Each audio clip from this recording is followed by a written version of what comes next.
Sən də 10 dəqiqə ərzində belə gözəl göstərmək istəyirsən, o zaman videonu izlə və öyrən.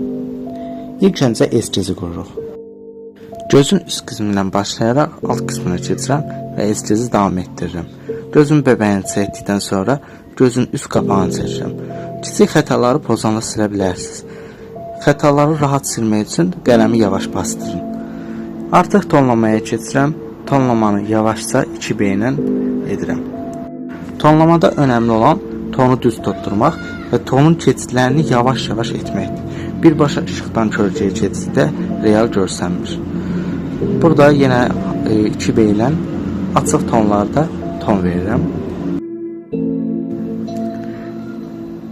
Daha sonra tünd olan hissələri qələmi biraz daha bərk basaraq izini qoya bilərsiniz. Bayaq dediyim kimi tonlamada önəmli olan keçiddir. Bu keçidi verə bilmək üçün tünd hissədən açıq hissəyə ara ton verin. Biraz daha qələmi bastıraraq bunu verə bilərsiniz. Daha sonra bu ştrixləri yaymaq üçün bir fırça götürün. Bu hər hansısa bir makyaj fırçası və yaxud da mənim işlətdiyim kimi bir sulu boya fırçası da ola bilər.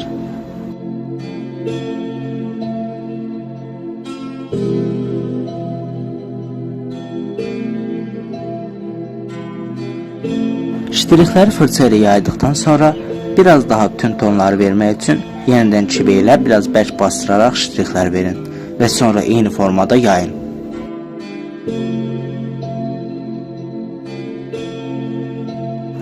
Daha sonra 10B tündlüyündə bir karandaş seçirik və tünd hissələri qeyd edirik. Bu, göz bəbəyinin ətrafı, gözün üstü və göz qapağı olan hissədir. Artıq görürsünüz ki, göz daha da ön plana çıxır. Tünd hissələri qeyd etdikcə göz daha da canlanır.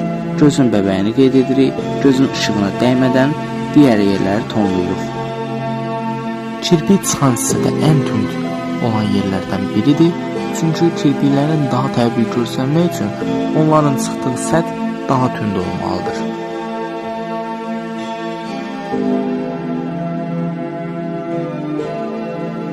Daha sonra bu tünd hissələri yayaraq biraz daha tündləşdiririk.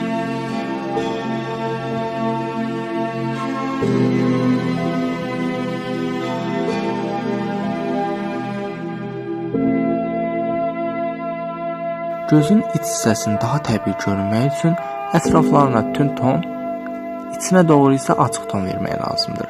Mən burada ilk öncə bir stabil bir ton verirəm, qıraqlar isə daha tünd bir ton verirəm. Daha sonra xəmir pozanla bunu açacağam. Eyni formada gözün içini sol tərəfində o formada edirəm.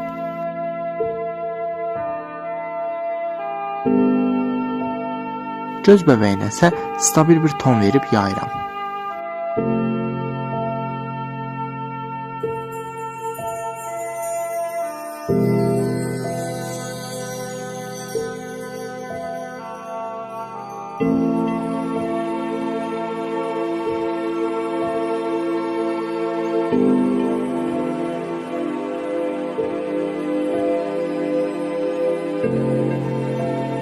Göz bəbəyinin də tündlüyünü qeyd edirəm artıq.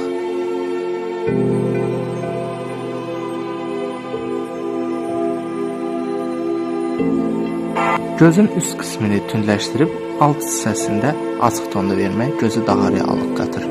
Mən biraz daha çox yaydığım üçün az sonra siləcəm.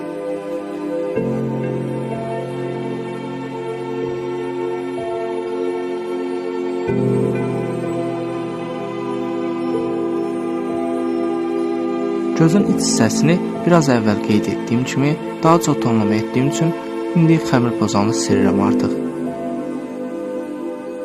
Gördüyünüz kimi xəmir pozanla sildikdə göz daha ön plana çıxır və real görsənir. Elektron pozanla gözün dərinliyini verib və daha sonra yayıram.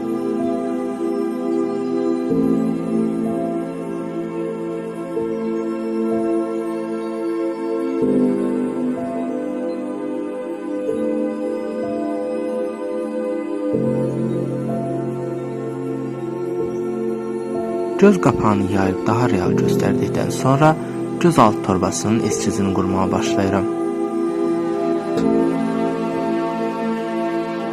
Göz torbasının alt hissəsi və üst hissəsinə kiçik ştrixlər ataraq orta hissəni boş saxlayıb yayıram.